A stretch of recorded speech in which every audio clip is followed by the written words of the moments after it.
Diamantes en la noche. El Imperio ha violado mi hogar.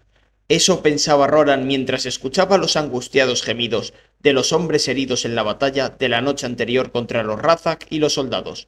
Roran se estremeció de miedo y rabia hasta que todo su cuerpo quedó consumido por unos escalofríos febriles que le incendiaban las mejillas y lo dejaban sin aliento. Y estaba triste, tan triste como si las maldades de los Razak hubieran destruido la inocencia del hogar de su infancia. Dejó que Gertrude, la sanadora, atendiera a los heridos y se dirigió a casa de Horst. No pudo evitar fijarse en las barricadas improvisadas que llenaban los huecos entre los edificios. Tablones, barriles, montones de piedras, los astillados maderos de los dos carros destrozados por los explosivos de los Razak. Todo parecía lamentablemente frágil. Las pocas personas que se movían por Carvajal tenían la mirada vidriosa de impresión, dolor y extenuación. Roran también estaba cansado, más de lo que le recordaba haber estado jamás. Llevaba 2 noches sin dormir y le dolían los brazos y la espalda por la pelea. Entró en casa de Horst y vio a Elaine de pie junto a la puerta que llevaba al comedor, escuchando el flujir regular de conversaciones que salían de dentro. Elaine le hizo un gesto para que se acercara. Tras rechazar el contraataque de los Razak, los miembros más prominentes de Carvajal se habían encerrado con la intención de decidir qué debía hacer el pueblo y si había que castigar a Horst y sus aliados por haber iniciado las hostilidades. El grupo llevaba casi toda la mañana deliberando. Roran echó un vistazo a la sala. Sentados en torno a una mesa grande estaban Birgit, Loring, Sloan, Cedric, Delwyn, Fisk, Morn y otros más. Horst presidía la reunión en la cabecera de la mesa.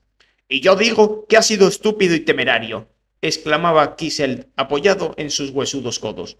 «No teníais ninguna razón para poner en peligro». Morn agitó una mano en el aire. «De eso ya hemos hablado. No tiene sentido discutir si se debería haber hecho lo que ya está hecho. Da la casualidad de que yo estoy de acuerdo. Kimby era tan amigo mío como de cualquier otro, y me estremezco solo de pensar en lo que le harían esos monstruos a Ronan. Pero lo que quiero saber es cómo podemos salir de este apuro». «Fácil, matamos a los soldados», ladró Sloan. «¿Y luego qué? Vendrán más hombres, y terminaremos nadando en un mar de túnicas encarnadas. Ni siquiera entregar a Roran serviría de nada. Ya oísteis a los Razak. Si entregamos a Roran, nos matarán, y si no, nos convertirán en esclavos. Tal vez no opinéis lo mismo que yo, pero por mi parte, prefiero morir que pasar el resto de mi vida como esclavo». Morn meneó la cabeza, con los labios prietos en una fina línea de amargura. «No podemos sobrevivir». Fisk se inclinó hacia adelante. «Podríamos irnos». «No tenemos a dónde ir», respondió Kislev. «Estamos arrinconados contra las vertebradas. Los soldados han cortado el camino y tras ellos está todo el imperio». «Todo por tu culpa», gritó Tain, agitando un dedo tembloroso en dirección a Horst. «Incendiarán nuestras casas y matarán a nuestros niños por tu culpa. ¡Por tu culpa!». Horst se levantó tan deprisa que la silla cayó hacia atrás. ¿Qué se ha hecho de tu honor, hombre? ¿Vas a dejar que se nos coman sin pelear? Sí, si lo contrario implica suicidarse. Tain fulminó a los presentes con la mirada y luego salió como una centella, pasando junto a Roran. El puro y auténtico miedo contorsionaba su rostro. Hedrick vio a Roran y le invitó a entrar por gestos. «Ven, ven, te estábamos esperando». Roran entrelazó las manos en torno a la nuca y se enfrentó a todas aquellas duras miradas. «¿En qué puedo ayudar?» «Creo», dijo Cedric, «que estamos todos de acuerdo en que a estas alturas no serviría de nada entregarte al imperio. Tampoco tiene sentido discutir si lo haríamos en caso contrario. Lo único que podemos hacer es prepararnos para otro ataque. Horst forjará puntas de lanza, y si le da tiempo, otras armas. Y Fisk está de acuerdo en preparar escudos. Por suerte, su carpintería no ardió. Y alguien tiene que vigilar nuestras defensas. Nos gustaría que fueses tú. Tendrás mucha ayuda». Roran asintió. «Lo haré lo mejor que pueda». Al lado de Born, Tara se levantó, imponente junto a su marido. Era una mujer alta, con el cabello negro salpicado de gris y unas manos fuertes tan capaces de retorcer el cuello de un pollo como de separar a dos hombres en plena pelea. «Espero que así sea, Roran», dijo, «porque si no, habrá más funerales». Luego se volvió hacia Horst. «Antes de seguir, Hemos de enterrar a los hombres, y tendríamos que enviar a los niños a algún lugar seguro, quizá a la granja de Caldwell, en el arroyo de Nost. Elaine, tú también deberías ir. No pienso abandonar a Horst, respondió Elaine con calma. Tara se indignó. Este no es lugar para una embarazada de 5 meses, correteando así de un sitio a otro. Perderás a tu hijo. Me perjudicaría más preocuparme sin saber qué ha pasado que quedarme aquí. Ya he tenido hijos, me quedaré, y sé que tú y todas las demás mujeres de Carvajal también lo haréis. Horst rodeó la mesa y con expresión de ternura tomó la mano de Elaine.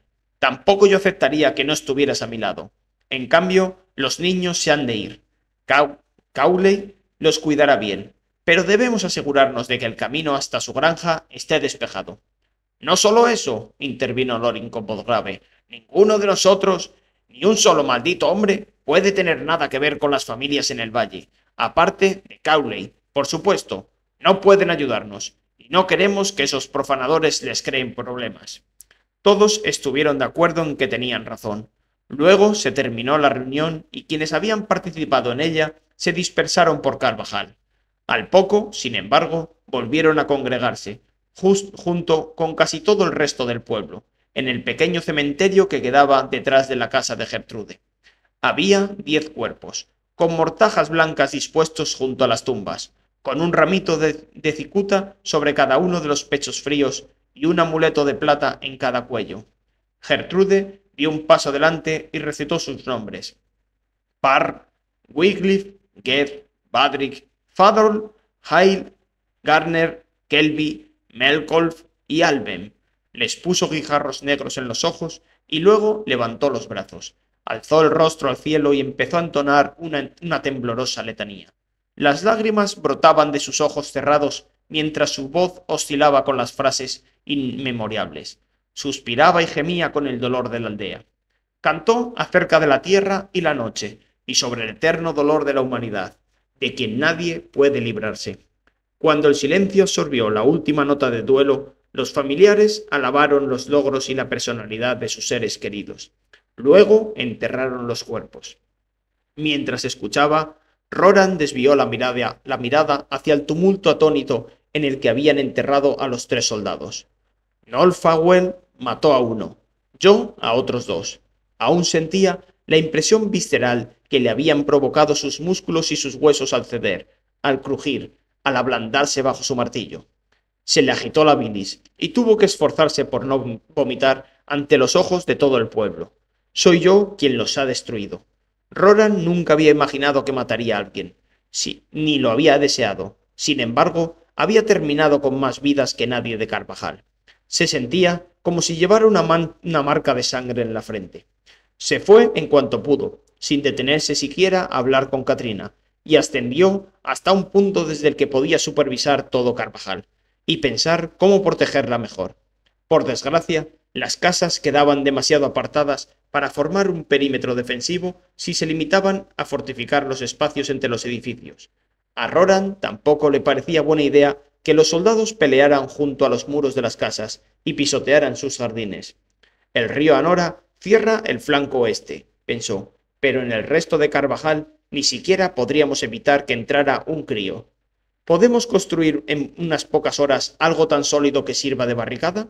Correteó hacia la mitad del pueblo y gritó: «Necesito que todos los que no tengan nada que hacer me ayuden a talar árboles».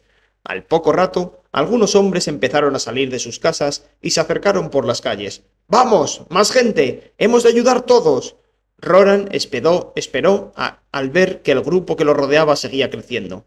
Uno de los hijos de Loring, Darmen, se puso a su lado. «¿Qué planes tienes?».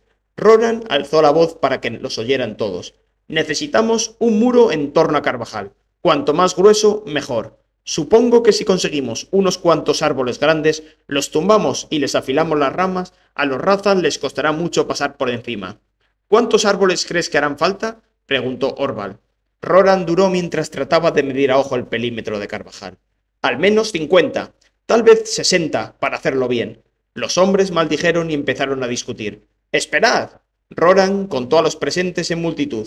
Llegó a 48. «Si cada uno de vosotros tala un árbol en la próxima hora, casi habremos acabado. ¿Podréis hacerlo?». ¿Por quién nos has tomado? Respondió Orval. La última vez que me costó 1 hora talar un árbol tenía 10 años. Darmen alzó la voz. ¿Y las zarzas? Podríamos rodear los árboles con ellas. No conozco a nadie capaz de escalar un zarzal de parras espinosas.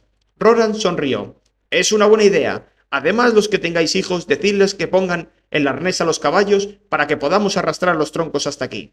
Los hombres asintieron y se esparcieron por todo Carvajal para recoger las hachas y sierras necesarias para la tarea. Roran paró a Darmer y le dijo: asegúrate de que los árboles tengan ramas por todo el tronco, porque si no, no servirán. ¿Dónde estarás tú? Preguntó Darmen, preparando otra defensa. Roran lo abandonó y corrió a casa de Kimbin, donde encontró a Birgit ocupada en reforzar las ventanas con tablas. ¿Sí? Preguntó la mujer mirándolo. Le explicó a toda prisa su plan con los árboles. Quiero cavar una trinchera por dentro del anillo de árboles, para retener a cualquiera que los cruce. Incluso podríamos poner estacas en el fondo. Y... ¿qué es lo que quieres, Roran? Me gustaría que organizaras a todas las mujeres y a los niños y a todos los que puedas para cavar.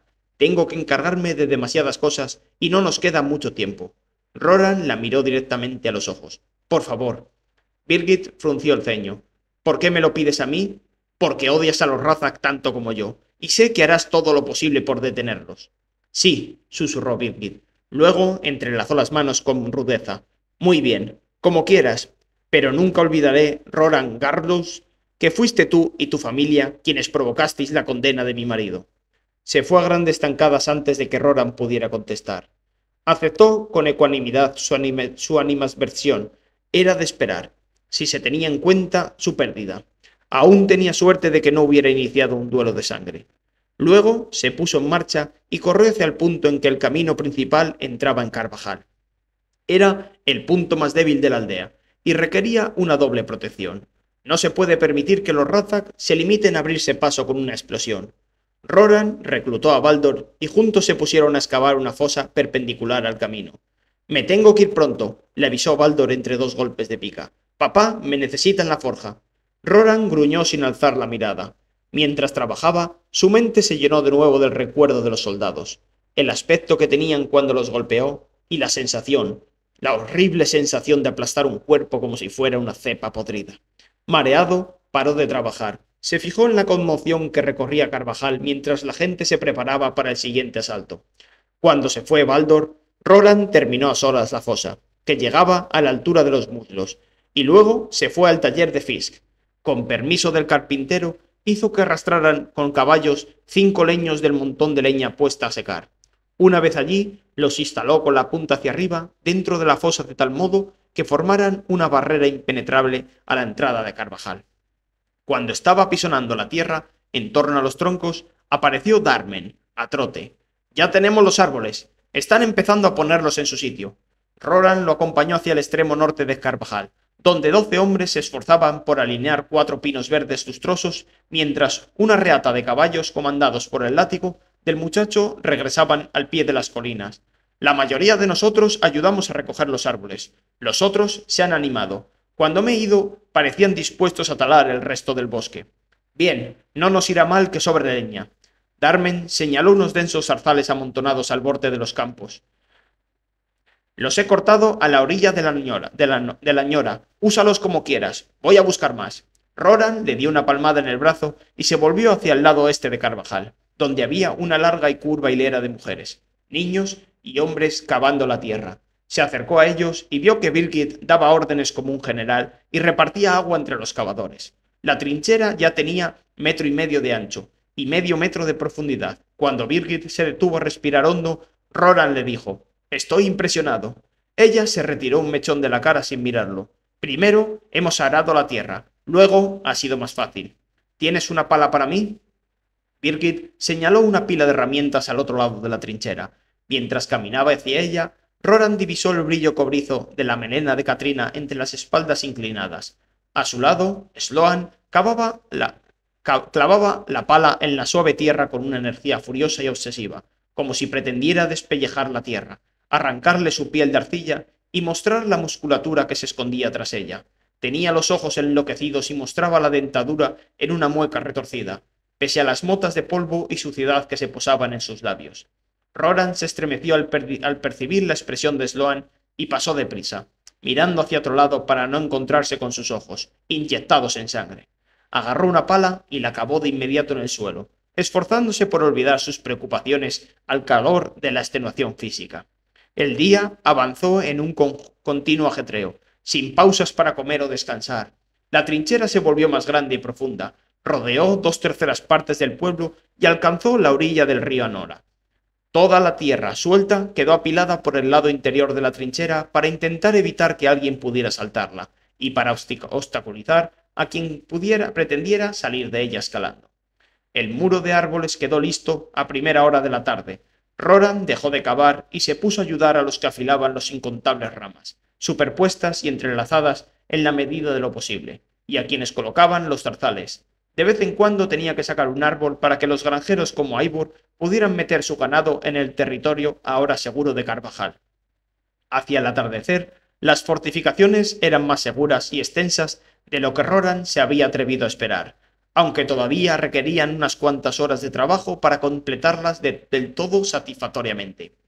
Se sentó en el suelo, dio un bocado a un pedazo de pan de masa fermentada y contempló las estrellas entre la bruma de la extenuación. Alguien apoyó una mano en su hombro. Al alzar la mirada, vio que se trataba de Albriech. «Toma». Albriech le dio un rudo escudo, hecho de tablas serradas y encajadas, y una lanza de 2 metros. Roran los aceptó agradecido. Albriech avanzó, distribuyendo lanzas y escudos a quien se cruzara con él. Roran se puso en pie, fue a coger su martillo a casa de Horst y así armado acudió a la entrada del camino principal, donde Baldor y otros 2 mantenían la guardia. «Despertadme cuando necesitéis descansar», dijo Roran. Luego se tumbó en la suave hierba bajo el alero de una casa cercana. Dejó sus armas preparadas de modo que pudiera encontrarlas en la oscuridad y cerró los ojos con una ansiosa anticipación. «Roran». El susurro sonó en su oído derecho. «¿Katrina?» Se esforzó por sentarse, pestañeando mientras ella destapaba una antorcha. Un rayo de luz le iluminó el muslo. «¿Qué haces aquí?» «Quería verte». Las sombras de la noche se posaban en sus ojos, grandes y misteriosos en aquella cara pálida. Lo tomó del brazo y lo llevó hasta un porche vacío, lejos de los oídos de Baldor y los demás guardias. Luego tomó su cara entre las manos y lo besó suavemente, pero él estaba demasiado cansado para responder a sus muestras de afecto. Katrina se apartó y lo escrutó. «¿Qué te pasa, Roran?» A él se le escapó un ladrido de risa malhumorada. ¿Qué me pasa? ¿Qué le pasa a todo el mundo? Está torcido como el marco de un cuadro después de recibir un golpe en un lado. Se dio un golpe en la barriga. Ya a mí también me pasa algo. Cada vez que me permito descansar, veo a los soldados sangrando bajo mi martillo. Yo maté a esos hombres, Katrina. Y sus ojos, sabía que iban a morir y que no podían hacer nada por impedirlo. Se echó a temblar en la oscuridad. Ellos lo sabían. Yo también. Y sin embargo, tenía que hacerlo. No podía. Le faltaron las palabras, y las lágrimas echaron a rodar por sus mejillas. Katrina acunó su cabeza mientras Roran lloraba, llevado por la impresión de los últimos días. Lloraba por Garrow y Eragon. Lloraba por Parr, Quimby y los demás muertos. Lloraba por sí mismo y lloraba por el destino de Carvajal. Sollozó hasta que sus emociones se calmaron y lo dejaron tan seco y vacío como una vieja cáscara de cebada. Roran se obligó a respirar hondo. Miró a Katrina y notó que también estaba llorando. Con el pulgar retiró sus lágrimas similares a diamantes en la noche. «Katrina, mi amor», lo repitió saboreando las palabras. «Mi amor, no tengo nada que darte, además de mi amor. Aun así, debo preguntártelo. ¿Te quieres casar conmigo?» Bajo la tenue luz de la antorcha, vio que la pura alegría y el asombro asaltaban a su cara. Luego Katrina titubeó y aparecieron las dudas de la preocupación. No estaba bien que se lo pidiera, ni que ella lo aceptara, sin permiso de Sloan, pero a Roran ya no le importaba. Tenía que saber en aquel momento si Katrina y él iban a pasar el resto de sus vidas juntos. Entonces, suavemente, «Sí, Roran, sí quiero». Bajo el oscuro cielo. Aquella noche llovió. Capa tras capa de nubes preñadas cubrieron con su manto el valle de Palancar, se aferraron a las montañas con sus brazos tenaces y llenaron el aire con una niebla fría y pesada. Desde dentro, Roran contemplaba mientras los cordones de lluvia gris acribillaban los árboles y llenaban de espuma sus hojas, enfangaban la trinchera que rodeaba Carvajal y tamborileaban con los dedos rotundos en los techos de paja y en los alerones a medida que las nubes se desprendían de su carga.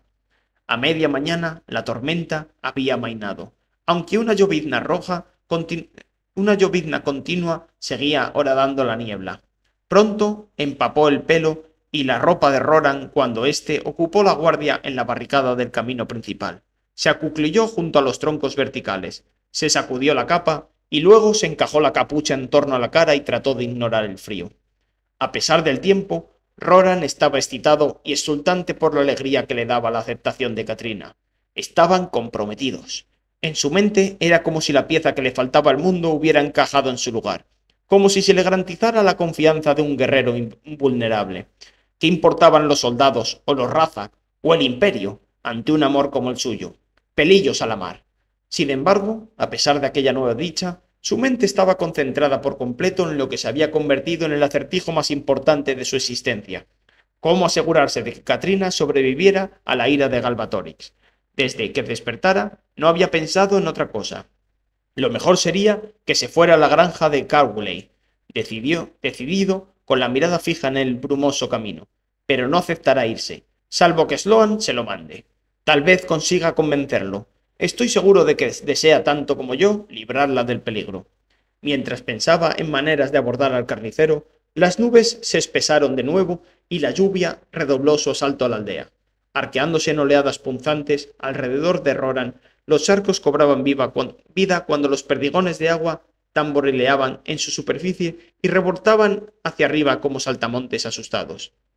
Cuando le entró hambre, Roran pasó la guardia a Larne, el hijo menor de Loring, y se fue a comer algo, buscando salto refugio bajo los aleros. Al doblar una esquina, le sorprendió ver a Albright en el porche de su casa, discutiendo violentamente con un grupo de hombres. Ridley gritaba: «¡Estás ciego! Si seguimos los álamos, no nos verán. Habéis escogido el camino equivocado. Pues pruébalo, si quieres». «Claro que lo probaré. Entonces podrás contarme si te gusta el tacto de las flechas».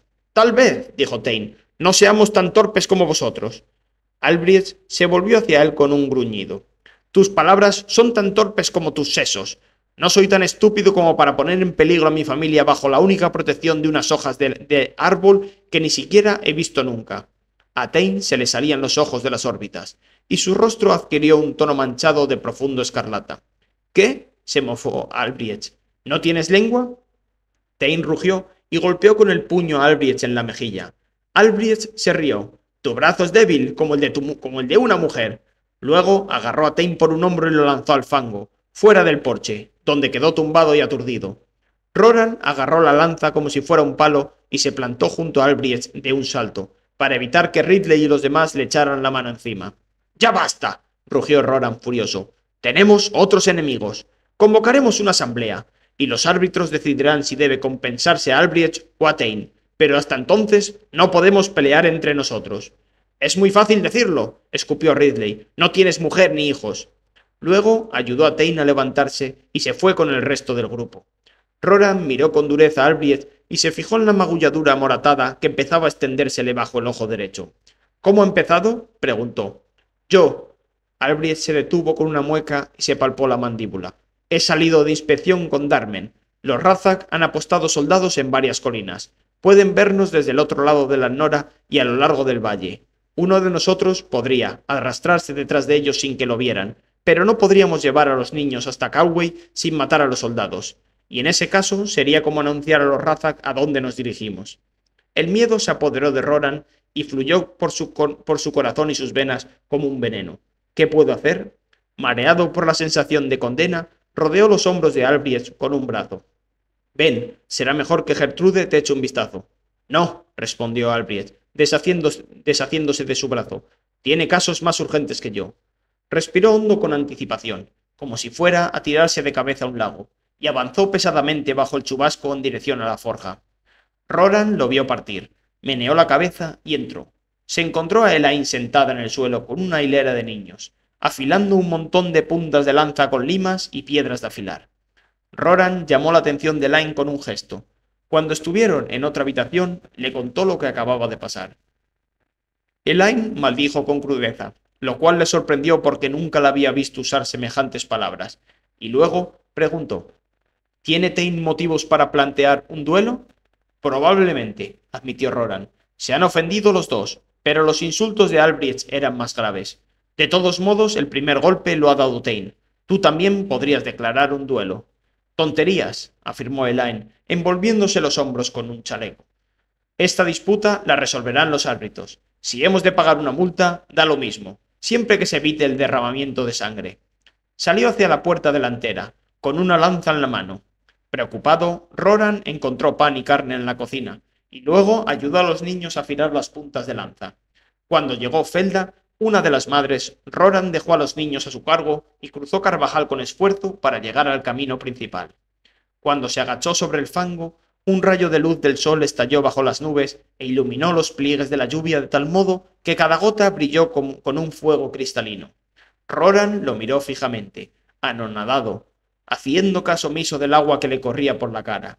El hueco entre las nubes se ensanchó hasta que un saledizo de nubes atronadoras quedó pendido sobre el lado oeste del valle de Palancar, enfrentando a una cinta del cielo azul despejado. Entre el techo de nubes y el ángulo de incidencia del sol, la tierra empapada de lluvia se saturaba de luz brillante por un lado y quedaba pintada de ricas sombras por el otro, lo cual teñía los campos, los montes, los árboles, el río y las montañas de los más extraordinarios colores. Era como si todo el mundo se hubiera transformado en una escultura de metal bruñido. Justo en ese momento, un movimiento captó la atención de Roran, quien bajó la mirada para ver a un soldado que permanecía de pie en el camino, con la malla brillante como si fuera de hielo. El hombre contempló boca abierto de asombro las nuevas fortificaciones de Carvajal y luego se dio la vuelta y desapareció entre la bruma dorada. ¡Soldados! Gritó Roran poniéndose en pie de un salto. Deseó tener a mano su arco, pero lo había dejado dentro para protegerlo de los elementos. Su único consuelo era que a los soldados todavía les iba a costar más mantener sus armas secas.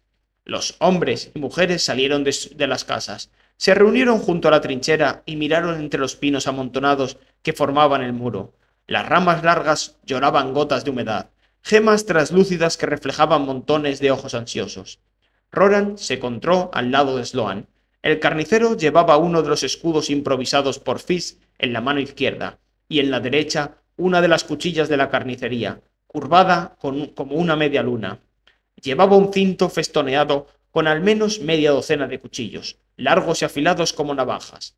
Él y Roran intercambiaron un enérgico saludo con la cabeza y luego concentraron la mirada en el lugar por donde había desaparecido el soldado. Menos de un minuto después, la voz de un raza se deslizó por entre la niebla. «Como seguís defendiendo Carvajal, habéis proclamado vuestra elección y sellado vuestra condena. ¡Vais a morir!». Loring respondió: «Mostrad vuestras caras de gusanos si os atrevéis, bicharracos con hígado de lirio, piernas retorcidas y ojos de serpiente. Os abriremos los cráneos y cebaremos a nuestros perros con vuestra sangre». Una oscura forma flotó hacia ellos, seguida por el zumbido sordo de una lanza que se clavaba en una puerta, a escasos centímetros del brazo de Hendrix. «¡Cubríos!», gritó Horst en medio de la línea de gente. Roran se arrodilló tras un escudo y miró por una abertura mínima que quedaba entre dos tablas. Justo a tiempo, pues media docena de lanzas pasaron sobre el muro de árboles y se clavaron entre los asustados aldeanos. Un grito agónico se alzó en medio de la niebla. El corazón de Roran daba saltos de un temblor doloroso. Pese a que aún no se había movido, boqueaba pura para respirar y tenía las manos resbaladizas por el sudor. Oyó el leve sonido de cristales destrozados en el lado norte de Carvajal, y luego el bramido de una explosión y de leños partidos. Él y Sloan se dieron la vuelta y corrieron hacia Carvajal, donde encontraron a un grupo de 6 soldados que retiraban los restos astillados de varios árboles. Tras ellos, pálidos y espectrales, bajo las brillantes gotas de lluvia, montaban los Razak a sus caballos. Sin frenar, Roran se echó encima del primer hombre y lo azuzó con la lanza. El hombre desvió los 2 primeros pinchazos alzando un brazo, pero Roran le acertó el tercero en la cadera, y cuando caía le atravesó la garganta.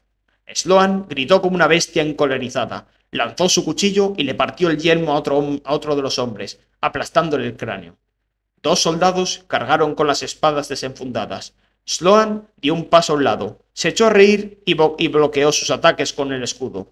Uno de los soldados soltó un mandoble tan fuerte que el filo quedó clavado en el borde de su escudo.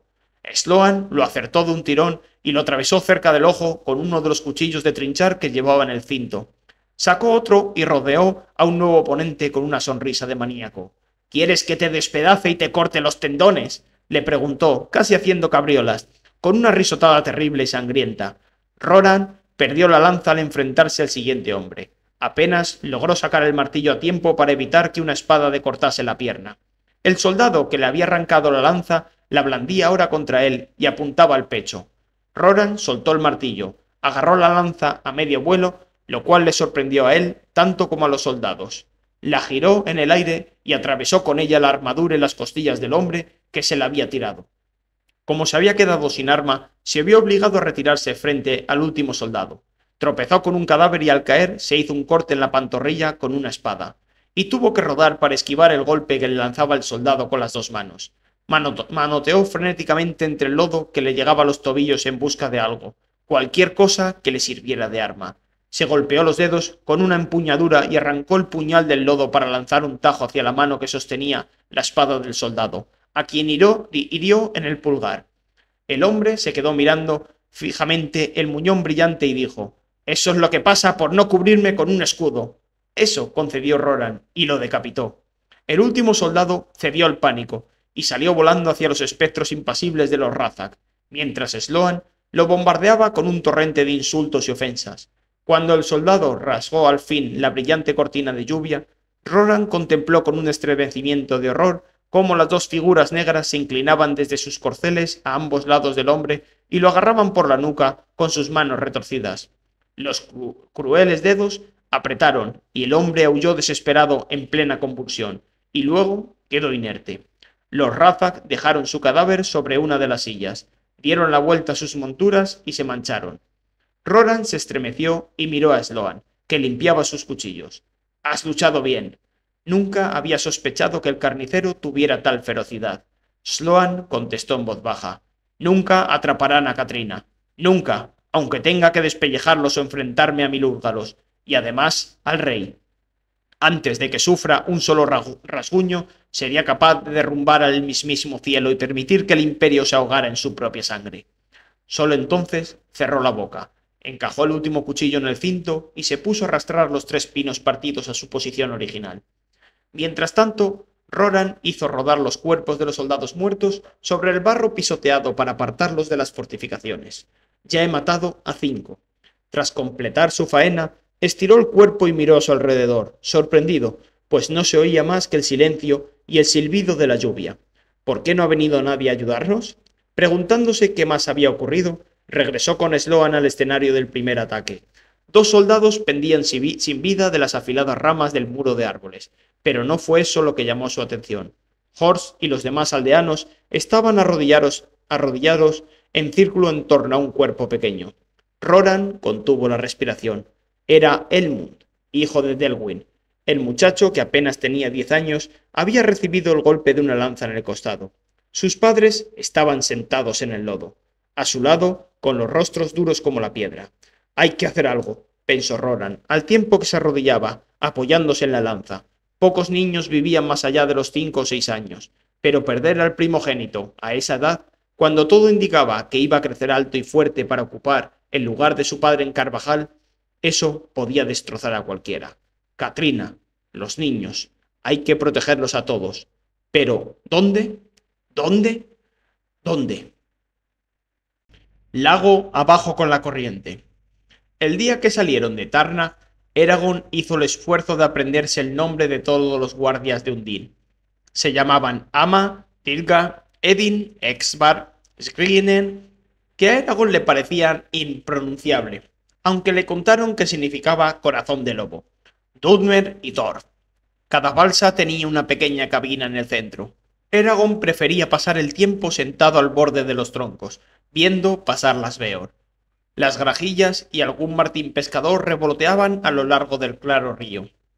mientras que las garzas azuladas se quedaban quietas sobre sus zancos en las orillas pantanosas, tachonadas por las lanzas de luz que se colaban entre los bosquecillos de avellanos, hayas y sauces.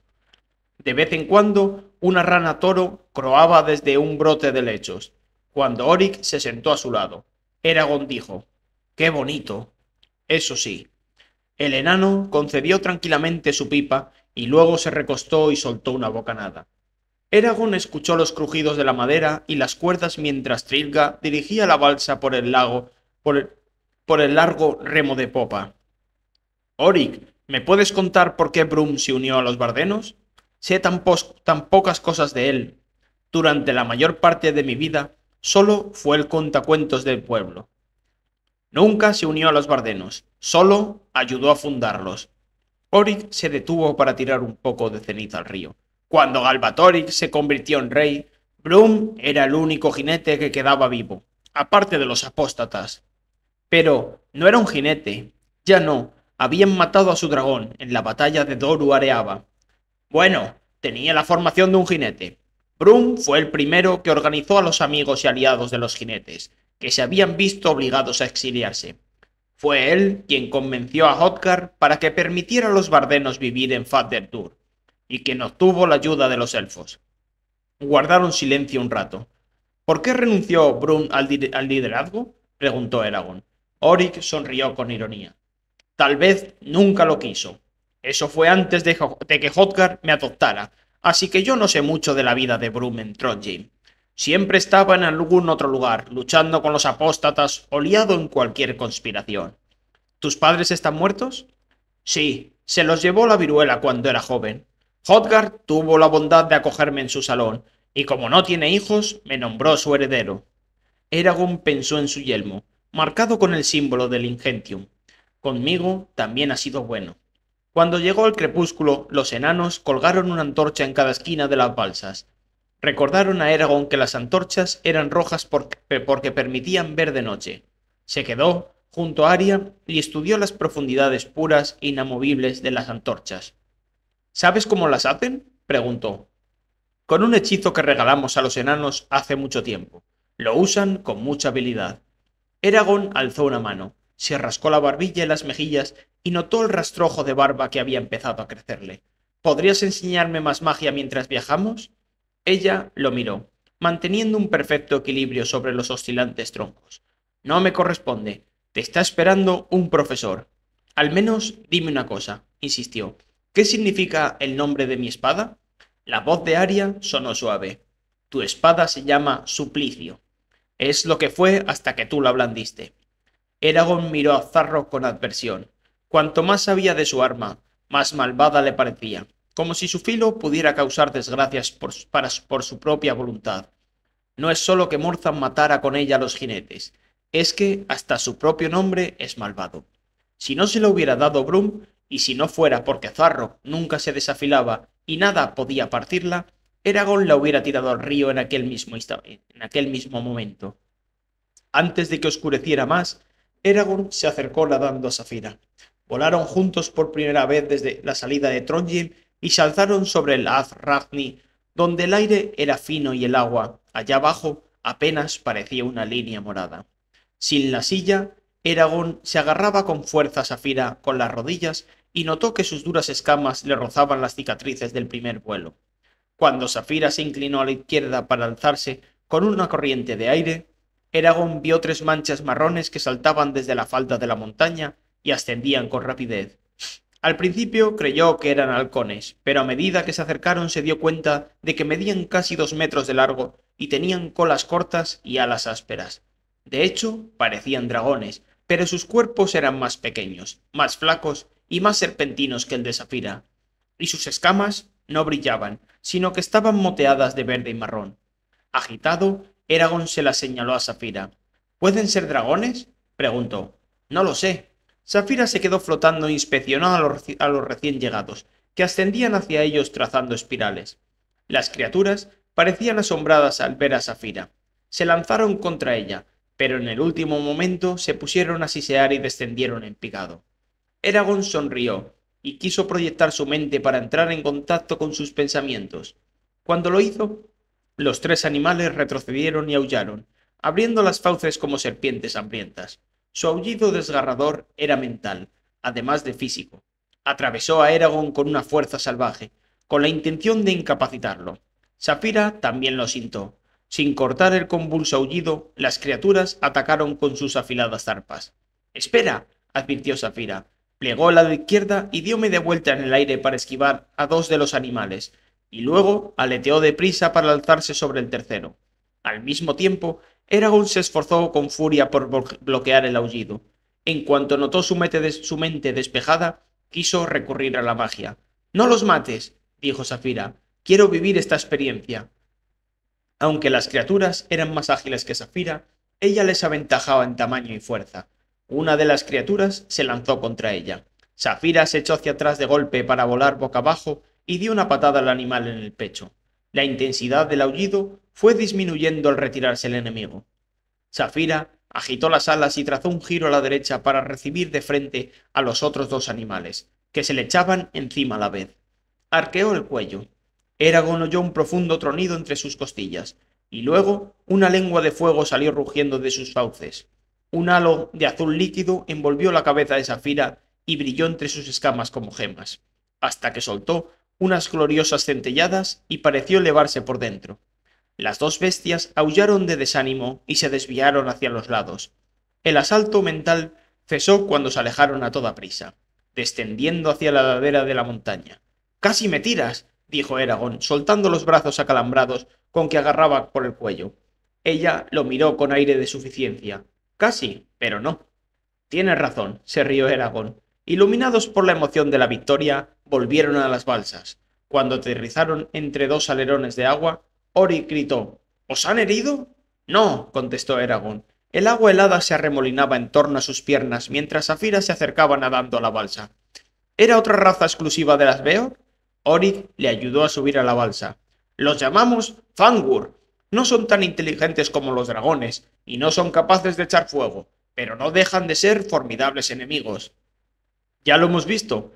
Eragon se masajeó las sienes con la intención de aliviar el dolor de cabeza que le habían provocado el ataque de los Fangur. De todos modos, era mucha Safira para ellos.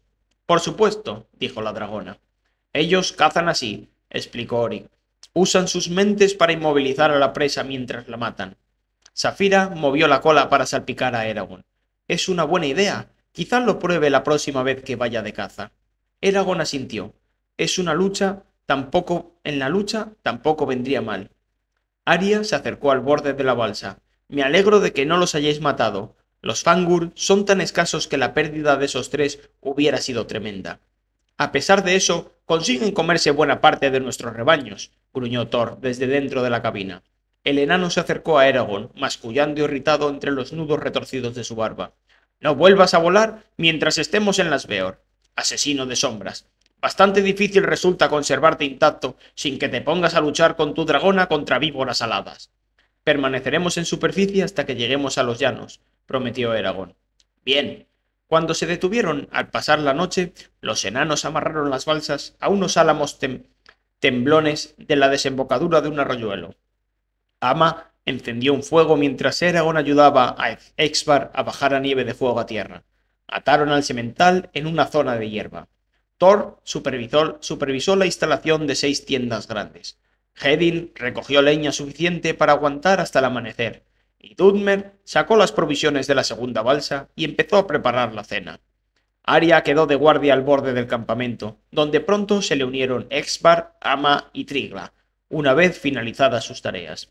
Cuando Eragon se dio cuenta de que no tenía nada que hacer, se acuclilló junto al fuego con Ori y Shrunien, cuando éste se quitó los guantes y mantuvo las manos llenas de cicatrices sobre las llamas.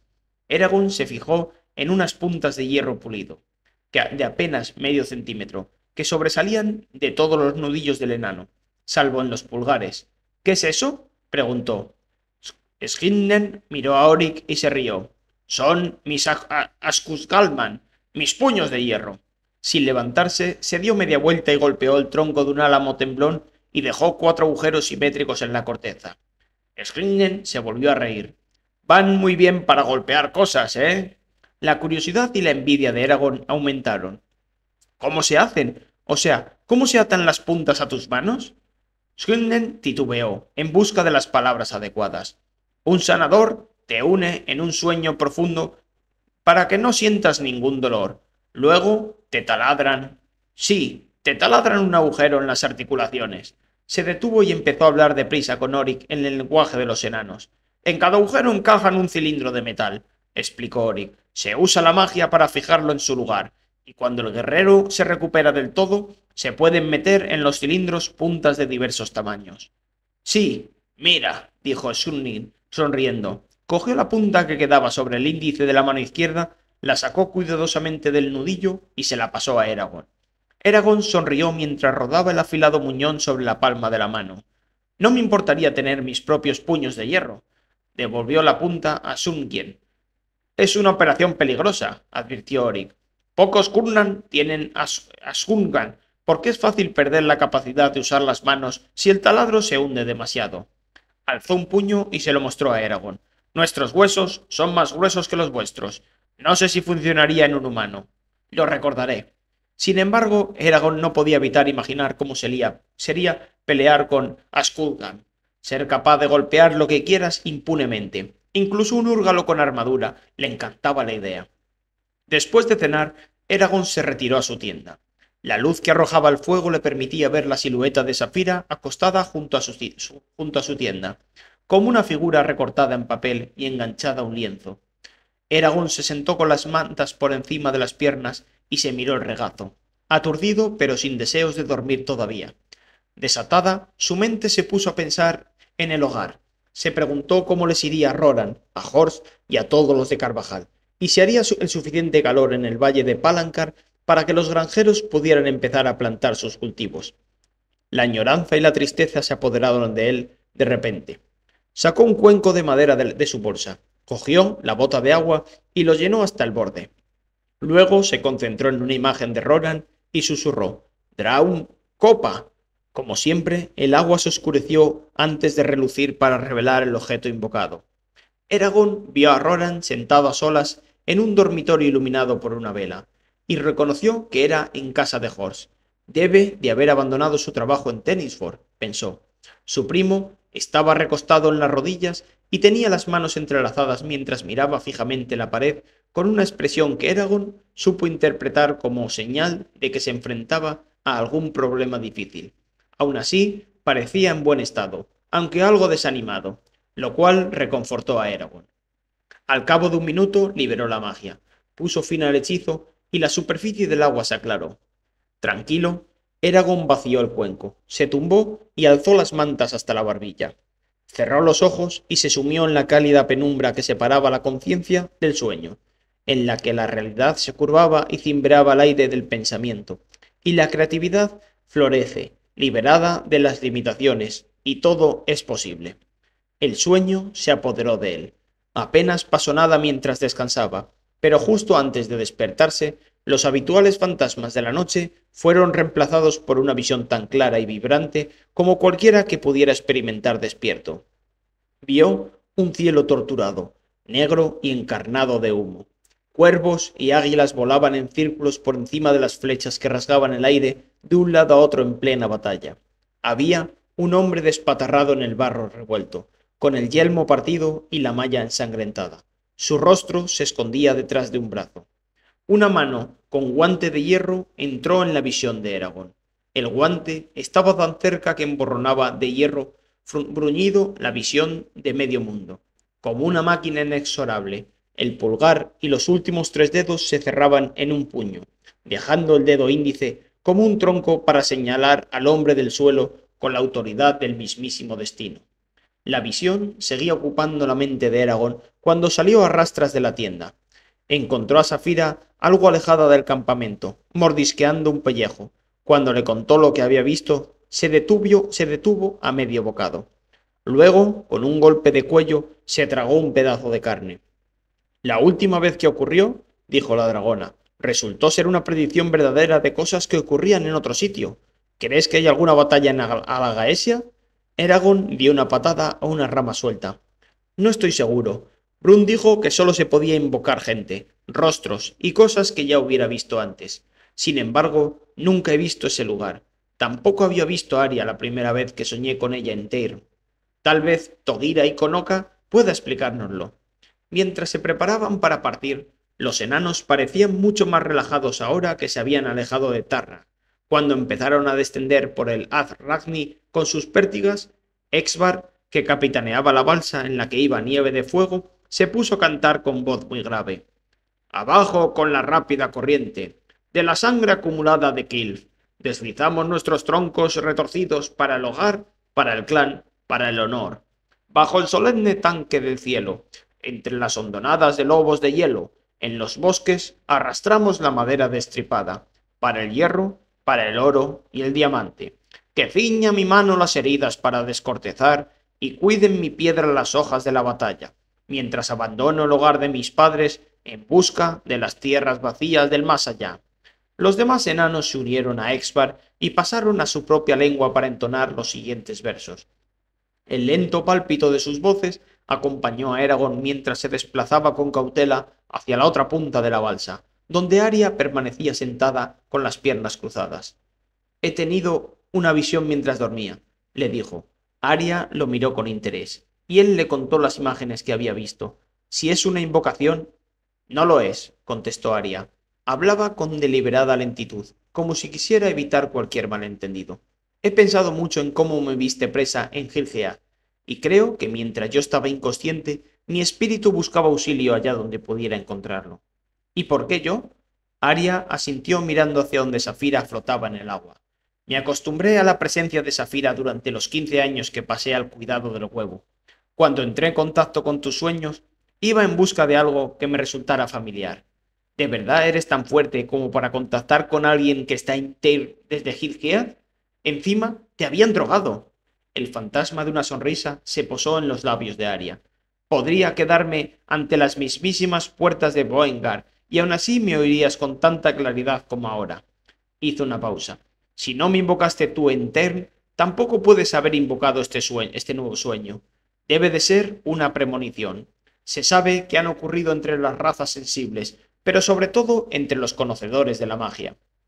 La balsa dio un bandazo, y Eragon se agarró a la red que rodeaba un montón de víveres. Si lo que he visto es algo que va a ocurrir, ¿cómo podemos evitar que ocurra? ¿Tiene alguna importancia nuestra elección? ¿Qué pasaría si me tirara de la balsa ahora mismo y me ahogara? Es que no lo vas a hacer.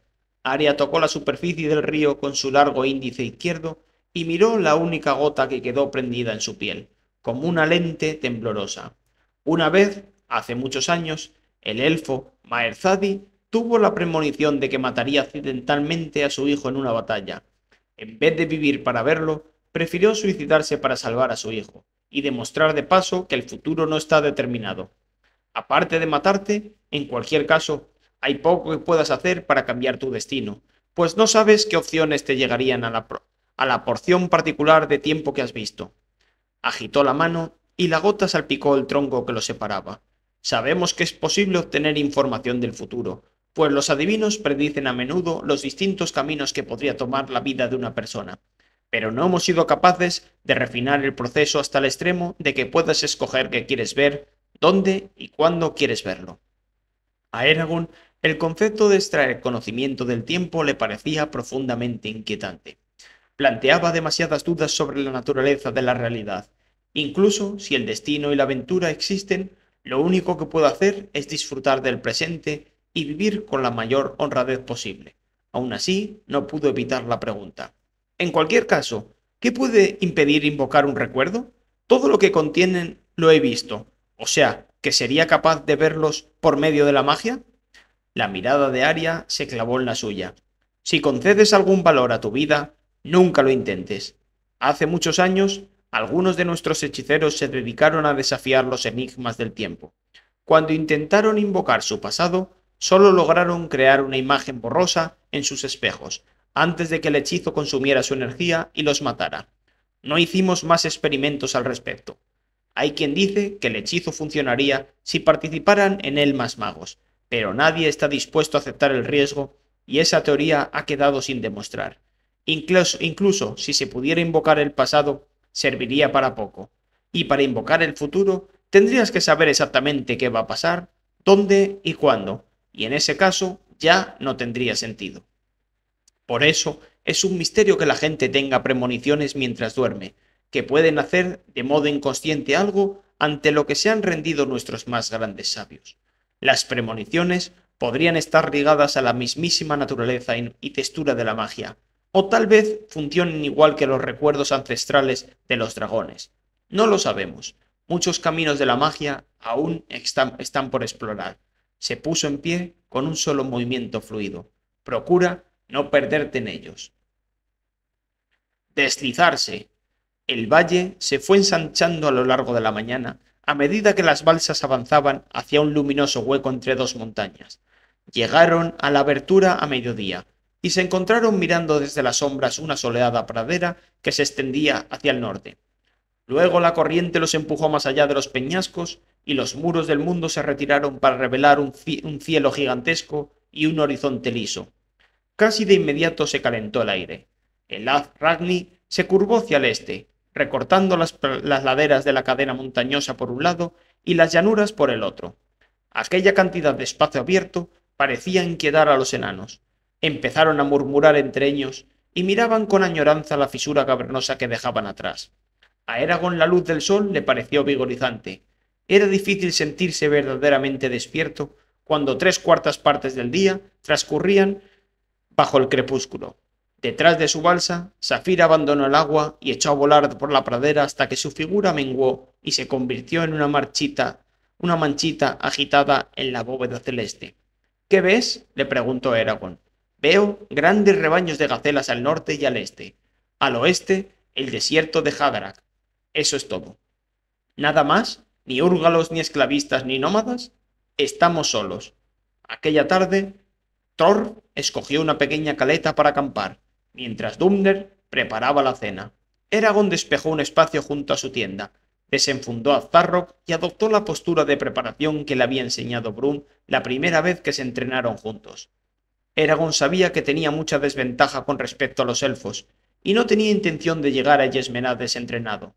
Con una lentitud exasperante, alzó a Zarrock por encima de la cabeza y la bajó con las dos manos, como si quisiera partirle el yelmo a un enemigo.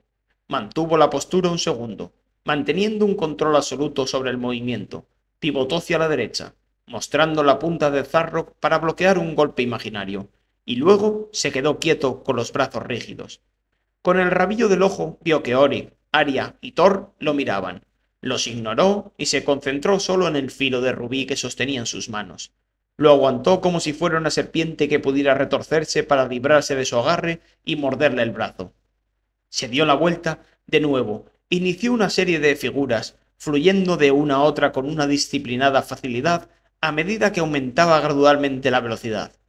En su mente ya no estaba en la sombría caleta, sino rodeado de un grupo de húrgalos y kulls feroces. Esquivaba y tajaba, desviaba, contraatacaba, saltaba a un lado y clavaba en un remolino de actividad. Peleaba con energía mecanizada, como había hecho en Fat-Derdur, sin pensar en la salvaguarda de su propia carne, acosado y partiendo a sus enemigos imaginarios. Giró a Zarrock en el aire, con la intención de pasar la empuñadura de una mano a otra, y tuvo que soltarla porque una línea dentada de dolor le recorrió la espalda. Se tambaleó y cayó. Por encima de su cabeza alcanzó a oír el parloteo de Arya y los enanos, pero solo pudo ver una constelación de centelladas rojizas y brumosas, como si alguien hubiera cubierto el mundo con un velo ensangrentado. No existía más sensación que el dolor.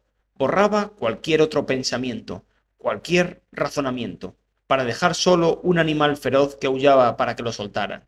Cuando Eragon se recuperó lo suficiente para saber dónde estaba, entendió que lo habían metido en su tienda, y envuelto con mantas bien apretadas, Arya estaba sentada a su lado, y la cabeza de Zafira asomaba por la entrada. ¿He estado inconsciente mucho tiempo?, preguntó. Un poco. Al final has dormido un rato. He intentado sacarte de tu cuerpo para meterte en el mío y refugiarte del dolor, pero no ha habido mucho que hacer con tu subconsciente. Eragon asintió y cerró los ojos. Todo su cuerpo palpitaba. Respiró hondo, miró a Arya y preguntó en voz baja. ¿Cómo puedo entrenarme? ¿Cómo puedo luchar o usar la magia? Soy un jarrón roto. Al hablar, la edad le ensombrecía la cara. Arya contestó con la misma suavidad. Puedes sentarte y mirar, puedes escuchar, puedes leer y puedes aprender. A pesar de sus palabras, Eragon notó una pizca de incertidumbre, o incluso de miedo, en su voz. Se puso de lado para no mirarla a los ojos. Le daba vergüenza que lo viera tan impotente. ¿Cómo me hizo esto la sombra? No tengo respuestas, Eragon. No soy la elfa más sabia, ni la más fuerte. Todos hacemos lo que podemos, y nadie te puede culpar por ello. Tal vez el tiempo cure tu herida. Arya le tocó la frente con sus dedos y murmuró: Semorran Onofina. Luego abandonó la tienda. Eragon se sentó e hizo una mueca al estirar los músculos de la espalda. Se miró las manos, pero no las veía. Me pregunto si a Murtagh le dolía tanto la cicatriz como a mí. No lo sé, contestó Safira. Siguió un silencio mortal. Luego, tengo miedo. ¿Por qué? Porque, dudó, porque no puedo hacer nada para prevenir otro ataque. No sé cuándo ni dónde ocurrirá, pero sé que es inevitable. Así que espero y en todo momento temo que si levanto algo demasiado pesado o si me estiro de mala manera, vuelva el dolor. Mi propio cuerpo se ha convertido en un enemigo. Safira soltó un profundo murmullo. Yo tampoco tengo respuestas. La vida está hecha de dolor y de placer a la vez. Si este es el precio que has de pagar por las horas de disfrute, ¿te parece demasiado caro? Sí, contestó Eragon con brusquedad. Retiró las mantas y salió deprisa, tambaleándose hasta el centro del campamento, donde Arya y los enanos estaban sentados en torno a una fogata. ¿Queda comida? Preguntó. Turner llenó un cuenco y se lo pasó sin decir palabra. Con expresión deferente, Thor le preguntó: ¿Estás mejor ahora, asesino de sombras? Él y los demás enanos parecían asombrados por lo que habían visto. Estoy bien. Llevas una carga muy pesada, asesino de sombras. Eragon frunció un ceño y echó a caminar abruptamente hacia el límite de las tiendas, donde se sentó en la oscuridad. Notaba la presencia cercana de Safira, pero el dragón lo dejó en paz. Maldijo en voz baja y clavó la cuchara en el guiso de Thunder con una rabia sorda. Justo cuando daba un mordisco, Oryx, que estaba a su lado, le dijo: No deberías tratarlos así. Eragon fulminó el rostro ensombrecido de Oryx con la mirada.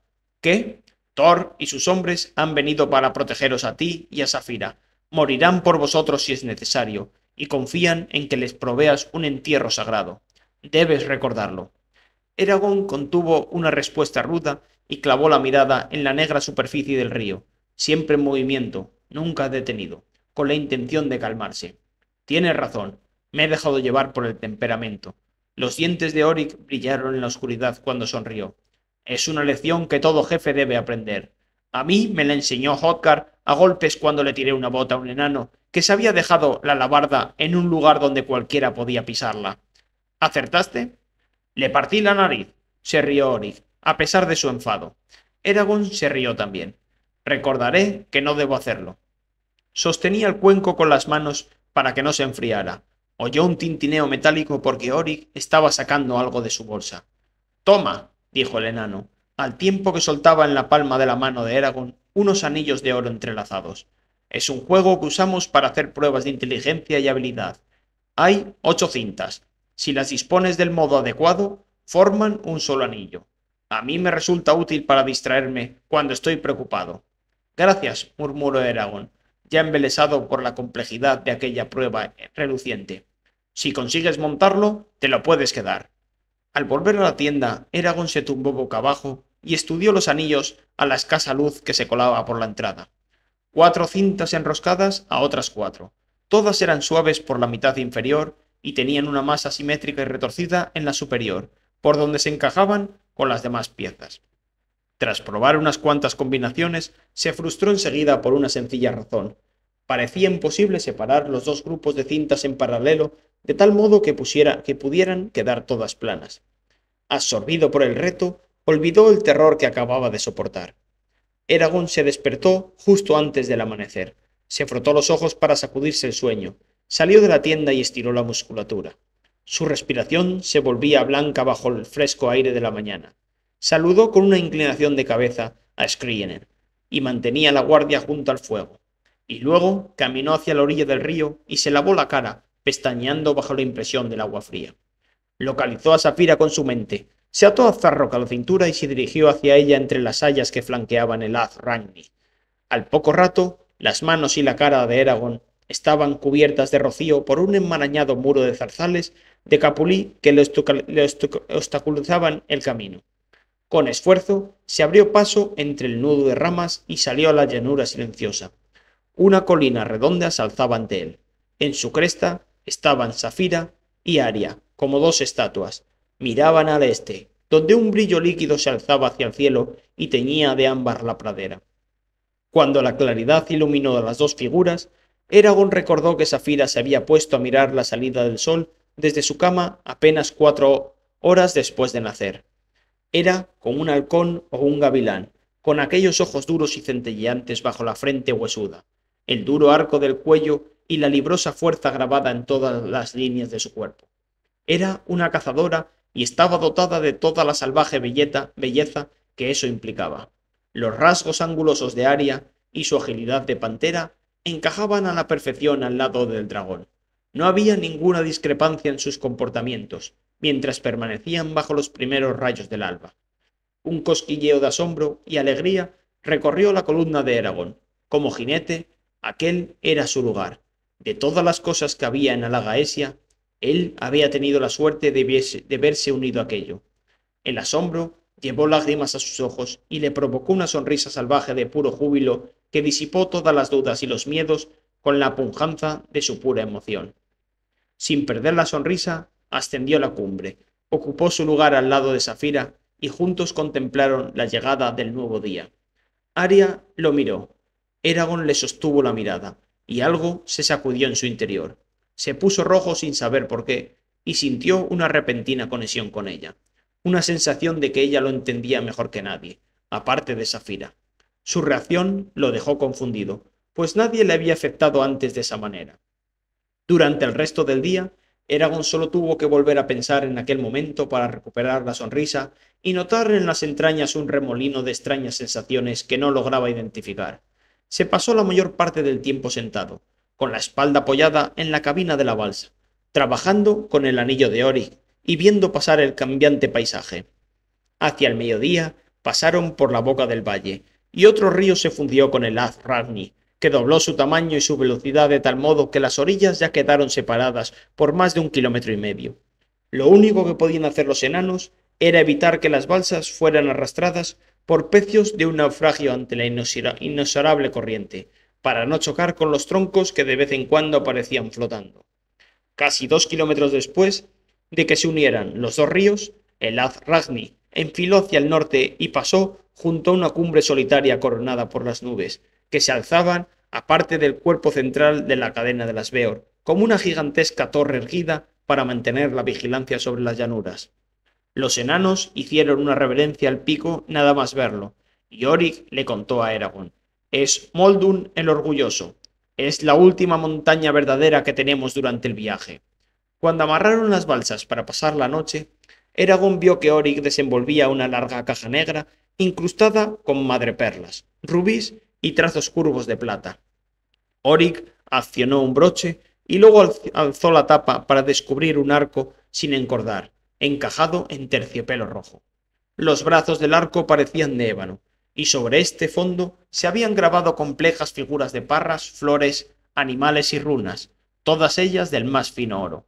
Era un arma tan lujosa que Eragon se preguntó cómo podía alguien atreverse a usarla. Oryx encordó el arco. Era casi tan alto como él, aunque para las medidas de Eragon correspondía al tamaño del arco de un niño. Dejó a un lado la caja y dijo: «Me voy a buscar comida fresca. Estaré de vuelta dentro de 1 hora». Dicho esto, desapareció entre la maleza. Thorf emitió un gruñido de desaprobación, pero no hizo nada para detenerlo. Cumpliendo su palabra, Oryx regresó con una brazada de ocas de cuello largo. «He encontrado una bandada descansando en un árbol», dijo, al tiempo que le lanzaba las aves a Dudmer. Cuando Oryx sacó de nuevo la caja enjollada, Eragon le preguntó: «¿De qué madera está hecha tu arco?». «¿Madera?». Oryx se rió y negó con la cabeza. «No se puede hacer un arco de este tamaño con madera y lanzar una flecha a más de 20 metros. Se rompería, o cedería por la presión de la cuerda a los pocos disparos. No, este arco es de cuerno de húrgalo». Eragon lo miró con suspicacia, convencido de que el enano pretendía engañarle. El cuerno no es lo suficientemente flexible y elástico para hacer un arco. Ah, se rió Oric. Eso es porque hay que saber cómo tratarlo. Primero aprendimos a hacerlo con los cuernos de Feldusnot, pero no van tan bien como los de los úrgalos. Hay que cortar el cuerno a lo largo, y luego se va recortando la corteza exterior hasta que tiene el espesor apropiado. El resultado es una cinta que se hierve para alisarla, y se lija para darle forma antes de engancharla al interior de una cuaderna de fresno con un pegamento que se obtiene mezclando escamas de peces y piel de paladar de una trucha. Luego se cubre la parte trasera de la cuaderna con múltiples capas de tendones. Así se da flexibilidad al arco. El último paso es la decoración. Todo el proceso puede durar casi una década. Nunca había oído hablar de un arco hecho de esta manera, dijo Eragon. Hacía que su propia arma pareciera poco más que una ramita burdamente recortada. ¿Qué distancia alcanzan las flechas? Pruébalo tú mismo, dijo Oric. Dejó que Eragon cogiera el arco, y éste lo sostuvo con cautela por miedo a dañar los acabados. Oric sacó una flecha de su aljaba y se la pasó. De todos modos, me deberás una flecha. Eragon encajó la flecha en la cuerda, apuntó por encima de Azragni y la tensó. El arco tensado medía poco más de metro y medio, de medio metro, pero le sorprendió descubrir que pesaba mucho más que el suyo. Apenas alcanzaba a sostener la cuerda con todas sus fuerzas. Soltó la flecha, que desapareció con un tañido y reapareció al poco, muy lejos, por encima del río. Eragon contempló asombrado cómo caía en mitad del curso de Azragni, salpicando agua. De inmediato sobrepasó la barrera de su mente para recurrir a la ayuda de la magia, y dijo: Gaten son oru onlinim yet. Al cabo de unos segundos, la flecha voló hacia atrás por el aire para aterrizar en su mano abierta. Y aquí tienes, añadió, la flecha que te debo. Oryx se golpeó el pecho con un puño y luego tomó la flecha y el arco con evidente placer. ¡Maravilloso! Así sigo teniendo la docena completa. Si no, hubiera tenido que esperar hasta Gea para recargar munición. Desencordó con destreza el arco, lo guardó en la caja y luego envolvió esta con trapos suaves para protegerla. Eragon vio que Arya estaba mirando. Le preguntó: ¿Los elfos también usáis arcos de cuerno? Eres muy fuerte. Un arco de madera hecho para ti tendría que ser muy pesado y se rompería. Nosotros elaboramos nuestros arcos cantando a los árboles que no crecen, contestó Arya y se alejó. Durante días enteros se deslizaron entre campos de hierba invernal mientras las Beor desaparecían en la brumosa muralla blanca que iban dejando atrás. A menudo en las orillas aparecían grandes rebaños de gacelas y de pequeños cervatillos rojos que los miraban con sus ojos acuosos. Ahora que ya no los amenazaban los Fangur, Eragon volaba casi constantemente con Safira. Desde antes de Gil-galad no habían tenido ocasión de pasar tanto rato en el aire, y se aprovecharon de ello. Además, Eragon agradecía la oportunidad de escaparse de la testada cubierta de la balsa, donde se sentía incómodo por la cercanía de Arya.